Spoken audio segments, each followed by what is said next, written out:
This is the moment I have been waiting for a while. Every single season is the biggest video at this very time. The reveal of my fantasy football team that I will be taking into this next season as a part of my prediction sets. They are important. It's one of the best things I do, and I love talking about fantasy football. So I'm excited to be doing today's episode because when we get into the regular season, you're going to see college football predictions, you're going to see NFL predictions, you're going to see my fantasy predicaments. And those are the things that I look forward to when the season starts, and it's just around the corner. It is very, very soon. So in today's episode, we are revealing my entire roster for fantasy football. And I love doing this. In the first season of this podcast, I won the championship last year. I stunk it up. I got the first overall pick, which means there was a lot of difficulties, but also a lot of cool things that happened throughout this draft. So without further ado, let's get started.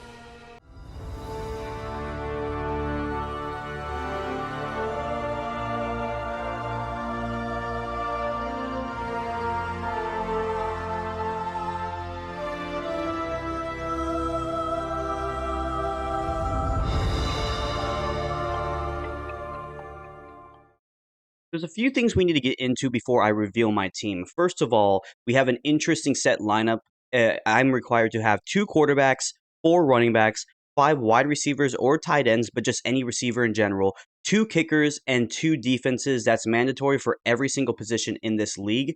So it just requires a lot of variety and a lot of choosing and to be smart about the draft, and also puts everybody on an equal playing field. I got the first overall pick, which is just incredible.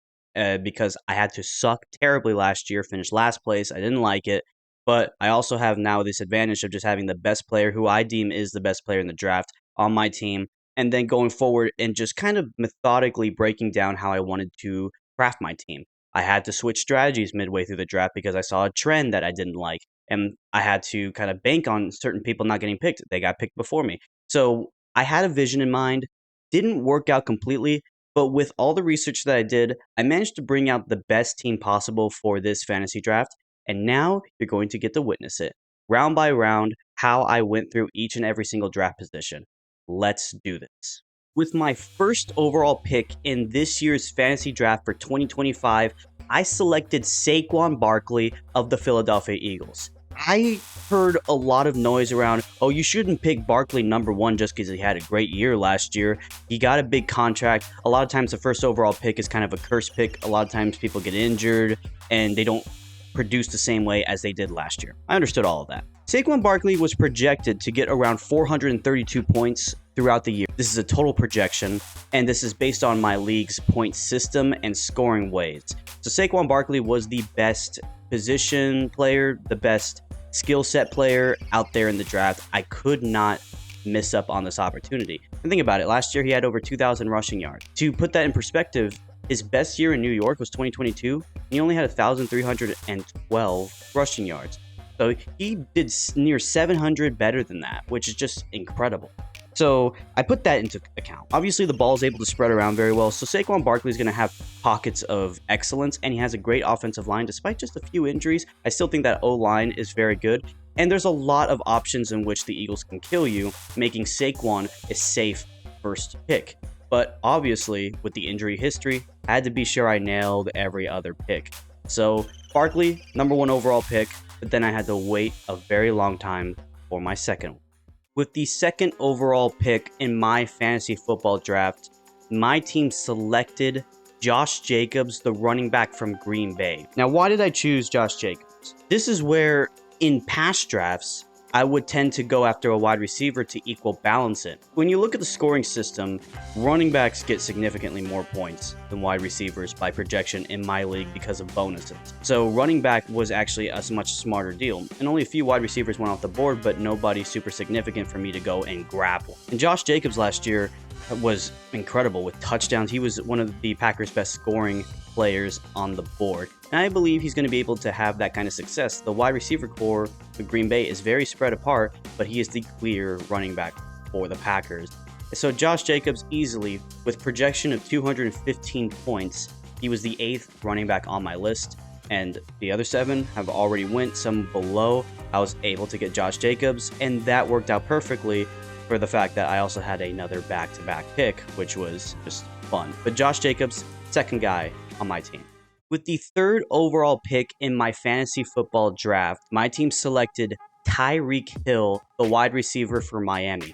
Now, some people are going to look at that and say, whoa, that's kind of a reach. He's no longer that guy anymore. Tyreek Hill is extremely successful when he has Tua as his quarterback. And people are going to say, well, is Tua going to stay healthy? Yeah, that's a big deal. It's a big problem. But I cannot ignore the upside. Tyreek Hill is a deep threat beyond reality, and with bonuses in my league, one good play can immediately make an impact on my team. That's kind of Tyreek Hill. He's a one-punch man for that kind of purpose. Tyreek Hill was 4th ranked on my list based off projected points in my league. He was the 4th player, projected to get 187 points. That's higher than Nico Collins. That's higher than Puka Nacua, who were already gone beyond that point. So Tyreek was an easier selection. On an offense that can go up and down the field like Miami's can, as long as Tua is healthy, Tyreek is the pinnacle of that offense, and he still is. I understand people are going to want to spread the ball to Waddle. People are going to want to use Devon Achane. Tyreek is still the big threat. And since he's my 3rd pick, obviously I moved towards the running back position, which was just loaded. I understand a lot of people have Tyreek Hill around 14. I had him around there too. But in my league, he had a whole different kind of statistical measure that I needed. And that's why he is on my team. With the 4th overall pick in my 2025 fantasy draft, my team selected Omarion Hampton, the running back for Los Angeles. The Los Angeles Chargers, obviously one of the rookies that were selected in the 1st round this year, along with Ashton Genty. And the reason why I decided to go with Omarion Hampton, one, he was the better running back available at the time. He's projected to get 195 fantasy points in my league, and he was number 12 on my list. He's probably going to start. Jim Harbaugh's offense is kind of perfect for a guy like this, and I believe that he is going to get a lot of touches, a lot of significant touches. Let's just make sure you also have that well-round spread kind of offense with Ladd McConkey there. I expect that Omarion Hampton is going to get enough reps, and even if he's not going to be the full-time starting back right now, he's going to get to that point. So again, this is kind of a projection for the future, and I think he's going to have a lot of significant plays to hold up as a starter before he starts getting the majority of the reps, and it will be amazing for me. I think Omarion Hampton's going to be great this year. So we'll see what happens, but yeah, I decided to go with a rookie with my 4th overall pick. Now, I already broke my rule when it came to I generally want to draft a quarterback in the 3rd round and have an established quarterback, but because quarterbacks were flying off the board immediately, I had to pivot and kind of wait. So this year, my team kind of has a mid-tier kind of quarterback play, but with my 5th overall pick, I selected Kyler Murray, Arizona's quarterback, which was just really hard to do because I have a lot of criticisms of Kyler Murray, especially in late season production. I never really liked how he starts really hot and then kind of finishes a little slow. There's been some years where that hasn't been the case, but in some of the more significant seasons that he had, that's been a very bad case for him. Overall, I really do like Kyler's skill set, both being an incredible passer and an incredible rusher. I mean, he's extremely fast. He has good receivers on his team like Marvin Harrison, who should take a step up, a good tight end. He also has roughly a good running game, not just from him, but you got James Conner there too. So the offense is very well spread for Kyler Murray to do what he needs to do. And it was between him, Bo Nix, and Brock Purdy. And the reason why I chose Kyler is because Brock Purdy has a lot of players who are injured, which means that McCaffrey, who's still coming off of injury, you got George Kittle, but then Jawan Jennings is going to start, and so is Ricky Pearsall, who's going to start, because Ayuk is currently unavailable. So I wasn't sure if I want to go with Brock Purdy there. And Bo Nix, I already made the mistake with CJ Stroud, and I kind of don't want to do it again, or at least with a starter, because I banked on Stroud to be really good. He's kind of mid. I kind of just moved away from the second-year quarterback slump and wanted to get someone more established, and that's where Kyler Murray came in, and he was just he was there with good points. I mean, take a look. He is projected to get 463 points this year. He's number 10 on my list, which means I still got a top 10 quarterback a little later while still building up the rest of my roster. With the 6th overall pick in my fantasy football draft, I selected DJ Moore, the wide receiver for Chicago. I wasn't completely thrilled to do this, but I didn't like the players around him, and I know that he can give you stuff each and every single week. And so DJ Moore was kind of a safe pick, nothing too outstanding unless you think Caleb Williams is going to take a major step this year and Ben Johnson is going to have an incredible offense set for DJ Moore to have just an electrifying season. you believe that, if I'm able to believe that, then DJ Moore is a good pick at number 6. Obviously, I was kind of leaning more towards running backs, but DJ Moore was projected to get around 152 points, which is kind of bad if you ask me. I think that it's going to be fine. I think there's going to be some games where if they do start to move on offense very well, he'll get better projections throughout the year. I'm not too thrilled about this pick. I just think that the wide receiver core at this point, I only had 1 wide receiver in 5 rounds, so I needed to start stacking up my wide receiver.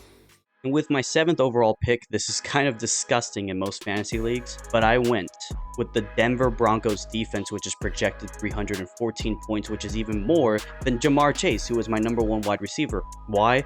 It's kind of the point system in our league. Plus the fact that Denver had a great scoring defense last year, also was able to have 63 sacks and has the defensive player of the year, Patrick Surtain. That's why they were the number 1 defense on my list. They were projected the highest as well, even over Pittsburgh and Philadelphia, who were just right below.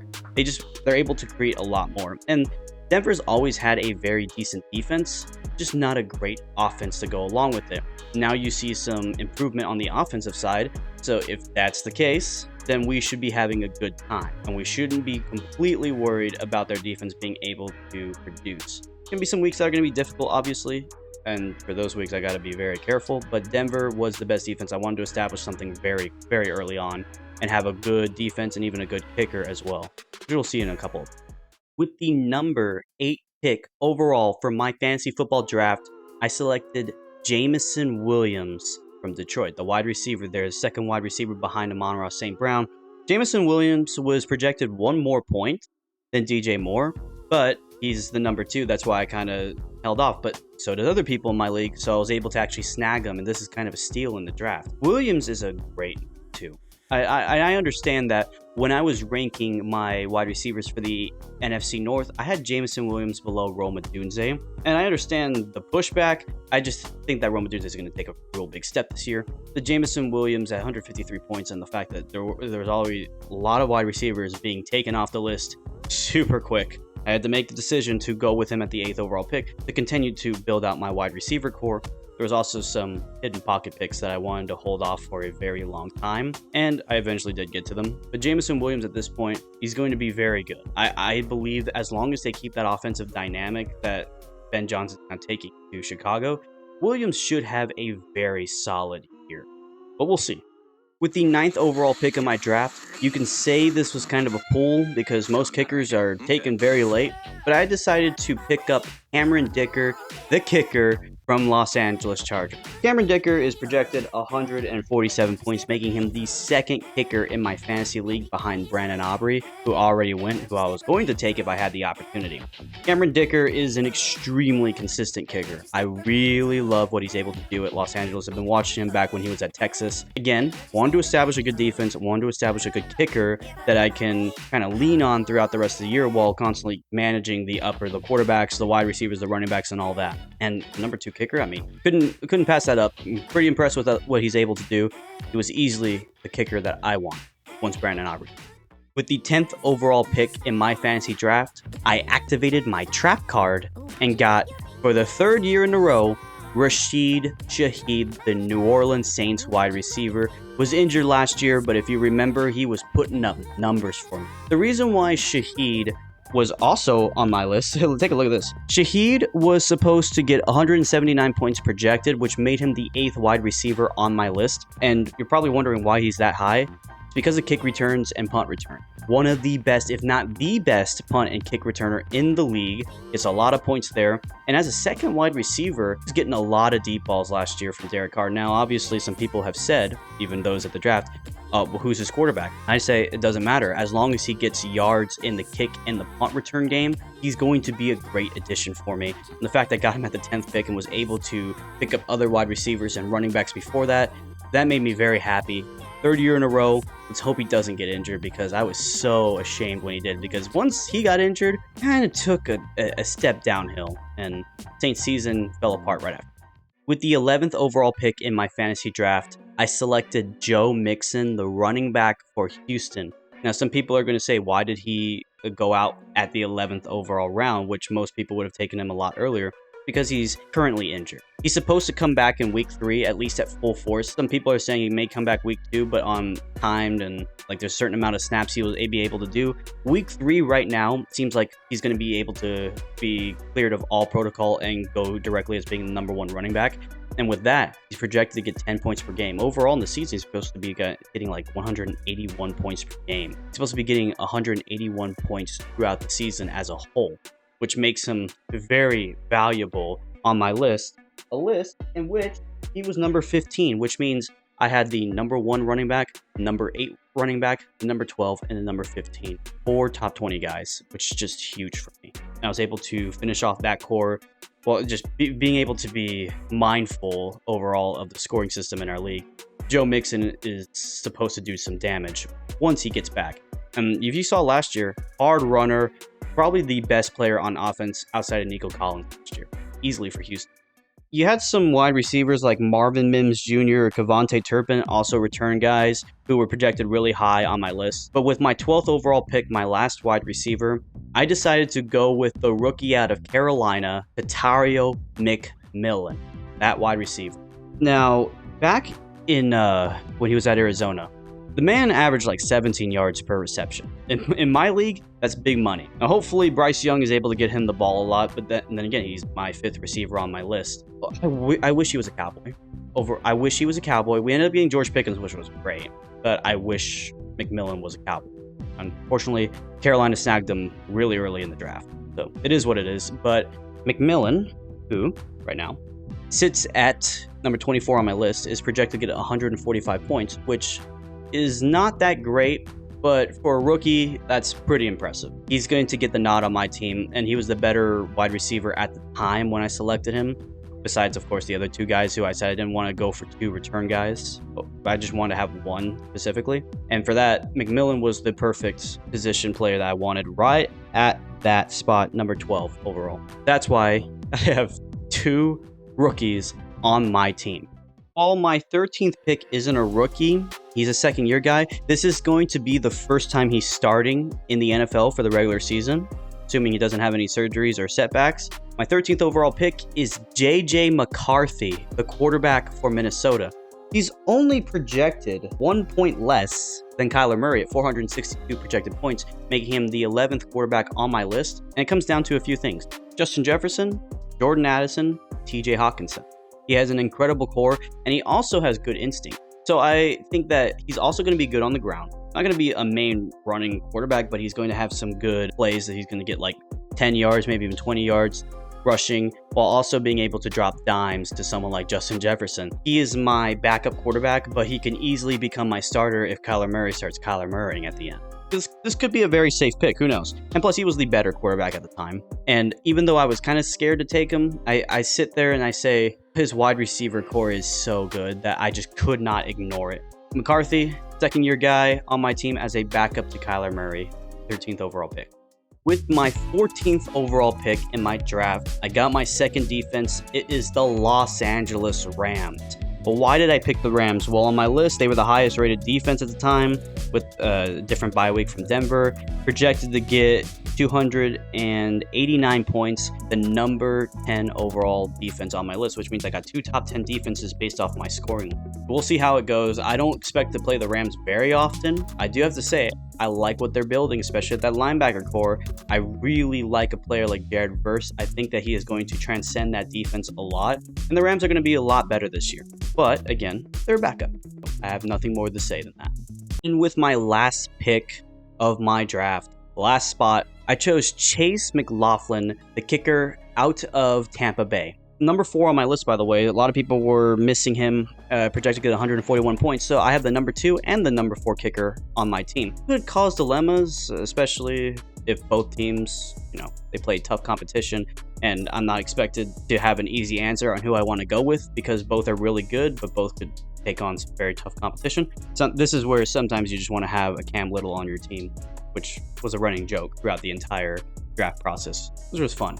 But overall, Chase McLaughlin was the best kicker on the list. Did not share a bye week with Cameron Dicker. It was a very easy pick for me. I have nothing more to say about that.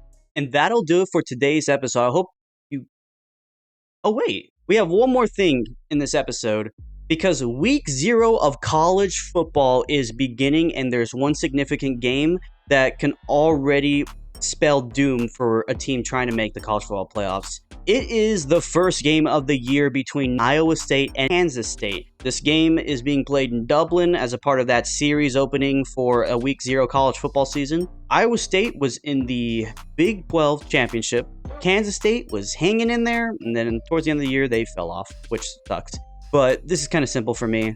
I don't want to give this game too much thought. There's a lot of games that are going to be really good for next week. So, with that being said, I'm picking Iowa State to win this game 23-20. Very, very close game, like the one last year between Florida State and Georgia Tech, which that one was incredible. But I had to go with Cyclones. They're just so close, and they're going to be so tough to deal with for this year. I think that they're going to start the year off on a good note. But if Kansas State does win, we're already starting off chaos. That will do it for the end of this episode. There's nothing else left. We are almost ready for regular season form, and I thank you guys so much for enjoying my team. I'm going to have 2 teams this year. This is the main team, and then I'll have a secondary team, which I'll probably reveal in the next episode because we're having the draft tomorrow, which that tomorrow will be Tuesday, I guess 3 days prior to when you're seeing this. Hope you enjoyed today's episode, and next week we're going to actually be doing something pretty fun. We're going to be mixing in 3 different kinds of segments. First segment overall is going to be the NFL records.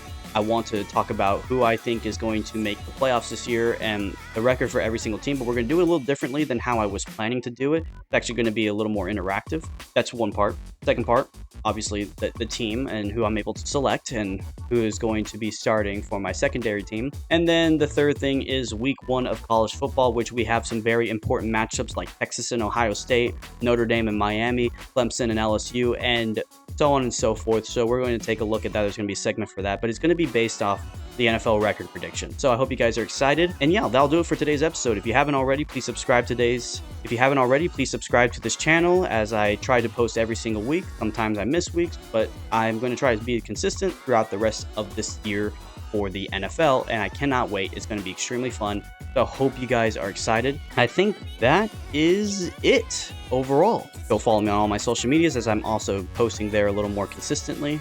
No shorts this week. Oh, sorry about that. But there will be shorts for this upcoming week after that. So I hope you guys are excited. And yeah, that'll do it for today's episode. Hope you guys have a great day. Take care. And I'll see you all in the next one. Peace out.